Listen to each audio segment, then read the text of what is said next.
You wake up on a Tuesday. Nothing special about Tuesday. Alarm goes off at 7:14 like always. Coffee maker starts automatically. You check your phone, spam emails, a text from your cousin, the weather.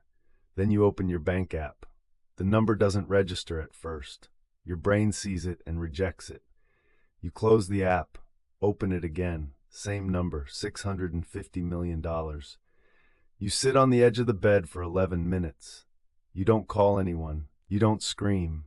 You just sit there in the same sweatpants you've slept in for 3 nights, staring at a number that doesn't belong to your life. An uncle you barely knew, your father's older brother, died 6 weeks ago. You went to the funeral, you shook hands, you drove home, you didn't think about it again. Apparently he thought about you. You call a lawyer before you call your mother. That's the first thing the lawyer says when you finally reach him. Don't tell anyone. Not your best friend, not your spouse, not your parents, nobody. Not yet. Not until the estate is settled, the taxes are structured, and you have a plan. You ask him how long that takes. He says 6 to 8 months. 6 to 8 months of sitting on $650 million and pretending your life is the same. You go to work that day, you sit in your regular chair, you eat the lunch you packed, you answer emails, your coworker complains about her landlord raising rent $200 a month and you nod along like it matters to you. It still does. That's the strange part. The money doesn't feel real yet. Nothing feels real. The hardest part isn't the money, it's the silence. You're standing in line at the grocery store, and the guy in front of you is arguing with the cashier over a $4 coupon. 6 months ago, you would have been frustrated too. Now, you want to just hand him a $100 bill and end the whole thing. But you can't, because nobody knows. Your mom calls and says the water heater broke, and she doesn't know how she's going to afford to fix it. You bite your tongue so hard it bleeds.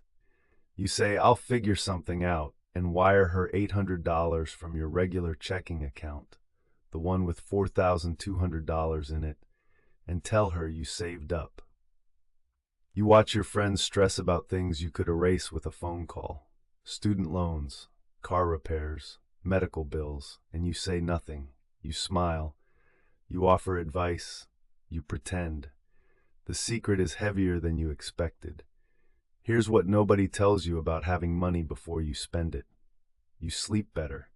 Not because anything is different. Your apartment is the same. Your bed is the same. Your job is the same. But somewhere deep in your body, a knot you didn't know existed starts to loosen. The background hum of financial anxiety that you've lived with your entire adult life, that low-grade constant worry, just goes quiet.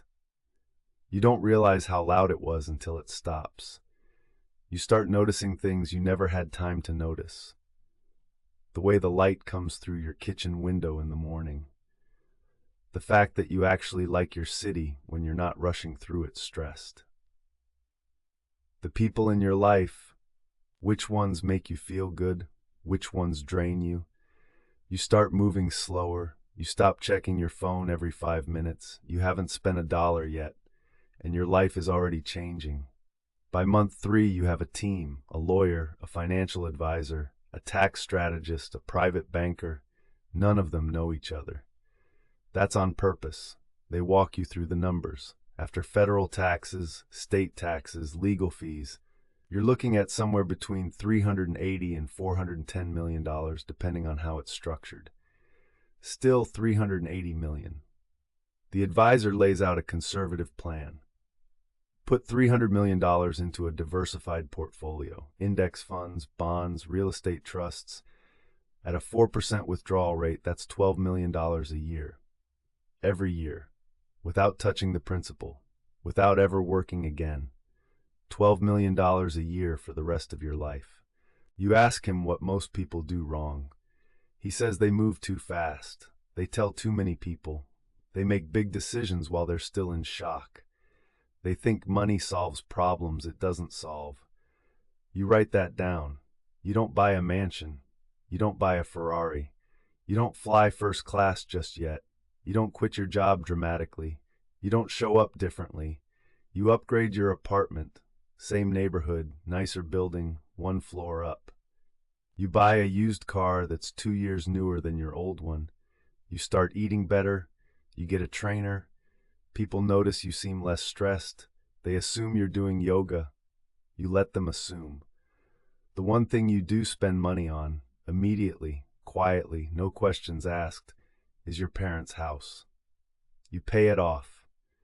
You don't make a big speech. You don't do it on a holiday for effect. You just call the mortgage company, give them a routing number, and it's done. Your mom calls you crying. She thinks some kind of error happened. You tell her it wasn't an error. She asks how. You tell her you'll explain soon. Not yet. 8 months in, the estate is settled. Everything is legal. The money is yours. You tell your best friend first. Not your family. Your best friend. The one who drove you to the airport at 4 a.m. The one who let you sleep on their couch after your last breakup. The one who has never once asked you for anything. You take them to dinner at a normal restaurant. Nothing fancy. You order the same things you always order. And then you tell them. They go completely still. They look at your face to see if you're joking. You're not joking. They ask what you're going to do. You tell them you don't know yet. That's the truth. They sit back and look at you for a long time. Then they say something you'll think about for years. You're the same person. That's good. That's really good. People think money buys things. It does. But that's not the part that matters. What money actually buys, real money, life-changing money, is options. The ability to say no. No to jobs you hate. No to people who drain you. No to situations that compromise who you are. You start a small foundation. Nothing public. No press release. You pay off medical debt for families in your city. Random people, strangers, bills that have been destroying lives for years. You do it quietly. They never know who paid it. You fund 3 kids from your old neighborhood through college. You don't make a speech about it. You just write the checks.